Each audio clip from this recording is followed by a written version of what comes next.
시니어 위즈덤. 안녕하십니까. 세상을 깊이 있게 들여다보는 지혜지기입니다. 자, 바다 아주 깊은 곳에요. 소리 없이 움직이는 강철의 그림자가 있죠. 오늘은 바로 그 그림자, 그러니까 대한민국의 핵추진 잠수함 보유 결정이라는 이 거대한 변화, 그리고 그 보이지 않는 힘에 대해서 한번 이야기 나눠보겠습니다. 이게 정말 20년이 넘는 아주 오랜 수건이었습니다. 그러니까 노무현 정부 시절부터 정말 간절하게 추진해온 국가 안보의 핵심 목표였는데 이게 최근에 극적인 돌파구를 맞으면서 드디어 현실이 된 겁니다. 모든 건 바로 이 순간에 시작됐다고 볼 수 있죠. 한미 정상회담이라는 정말 중요한 외교 무대에서 우리나라 대통령이 미국 대통령에게 직접, 그것도 아주 이례적으로 공개적으로 요청을 한 겁니다. 핵추진 잠수함 연료를 공급해달라고요. 이때부터 모든 게 급물살을 타기 시작한 거죠.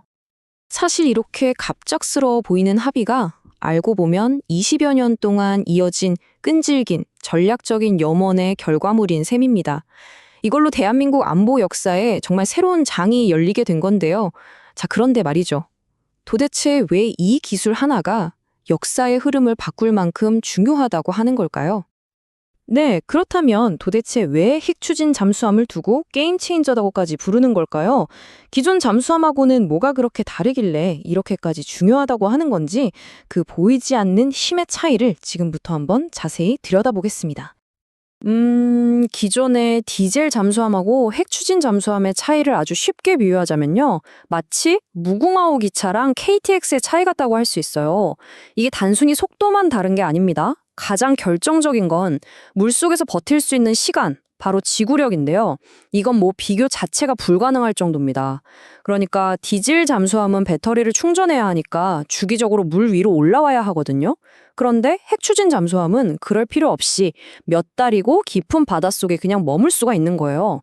이게 뭘 의미하겠어요? 바로 들키지 않고 작전을 수행할 수 있다는 뜻이고 잠수함의 가장 큰 가치인 은밀함을 극대화하는 정말 결정적인 차이라고 할 수 있죠. 디젤 잠수함의 가장 치명적인 약점, 그게 바로 산소입니다. 디젤 엔진을 돌리려면 산소가 꼭 필요한데 이걸 얻으려고 잠수함이 물 위로 올라오거나 아니면 스노클이라는 관을 내밀어야 해요. 바로 그 순간 잠수함의 최대 무기인 은밀함이 사라지는 겁니다. 그리고 적에게 나 여기 있다 하고 알려주는 셈이 돼서 탐지될 위험에 그대로 노출되는 거죠. 자, 그럼 대한민국이 왜 이렇게 핵추진 잠수함 확보를 서두르는 걸까요? 가장 시급하고 직접적인 이유는요. 바로 우리 코앞에 현실적인 위협, 그러니까 빠르게 강해지고 있는 북한의 잠수함 능력 때문입니다. 한번 보세요. 북한은 이미 핵잠수함 건조를 국가 5대 목표 중 하나라고 딱 선언을 했어요. SLBM, 그러니까 잠수함 발사 탄도미사일도 꾸준히 시험하고 있고요. 심지어 김구노경호함이라는 전술핵 공격 잠수함까지 공개하면서 위협 수위를 높이고 있죠.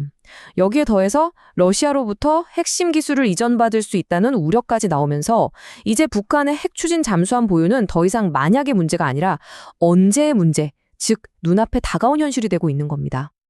그런데 이 결정이 단순히 한반도 안에서만 끝나는 이야기가 아닙니다. 이게 태평양 전역의 지정학적인 판도 전체를 뒤흔들 수 있는 아주 거대한 파장을 일으키고 있거든요. 자, 그럼 여기서 아주 핵심적인 질문이 하나 나오죠.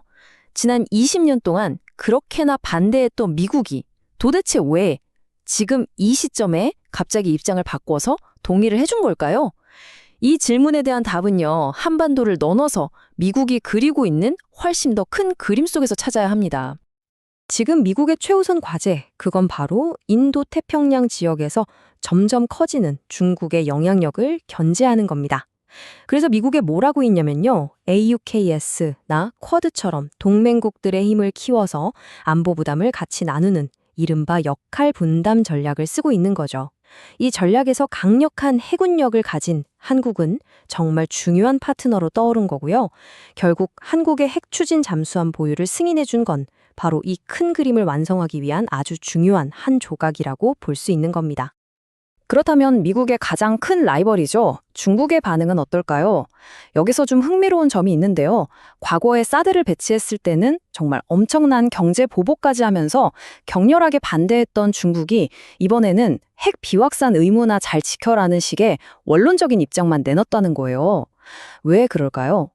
일단 북한의 위협이라는 명분이 너무나 뚜렷하고 또 중국 자신들도 해국력을 엄청나게 키우고 있는 상황이라서 마냥 강하게 반발하기가 좀 어려운 면이 있는 거죠.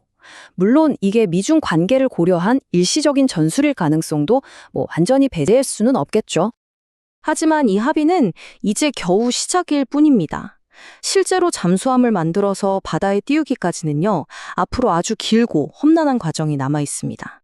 전문가들은 보통 설계부터 시작해서 건조하고 시험 운항까지 다 마치려면 첫 잠수함이 실전에 배치되는 건 최소 10년 뒤, 그러니까 2035년 이후가 될 거라고 보고 있습니다. 이게 정권이 두세 번은 좋게 바뀔 수 있는 정말 긴 시간이거든요. 그러니까 이건 단거리 경주가 아니라 수십 년 동안 꾸준히 투자하고 노력해야 하는 말 그대로 국가적인 마라톤이라고 할 수 있습니다.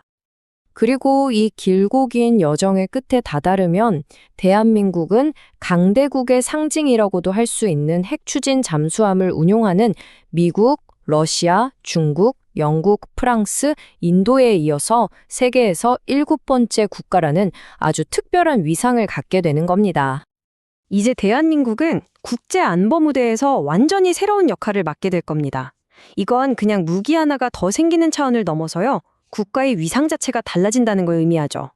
대통령이 언급했던 것처럼 이 결정의 궁극적인 목표는 공격이 아니라 방어, 그러니까 전쟁을 막는 데 있습니다.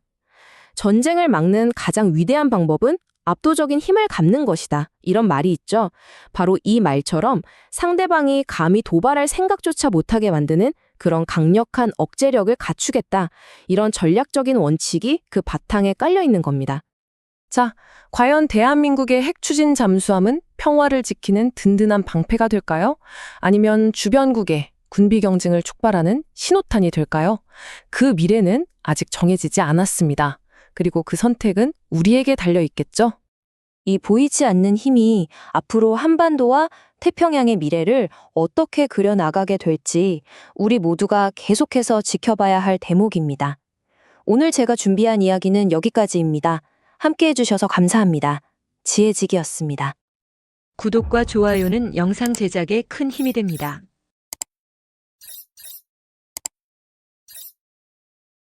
시니어 위즈덤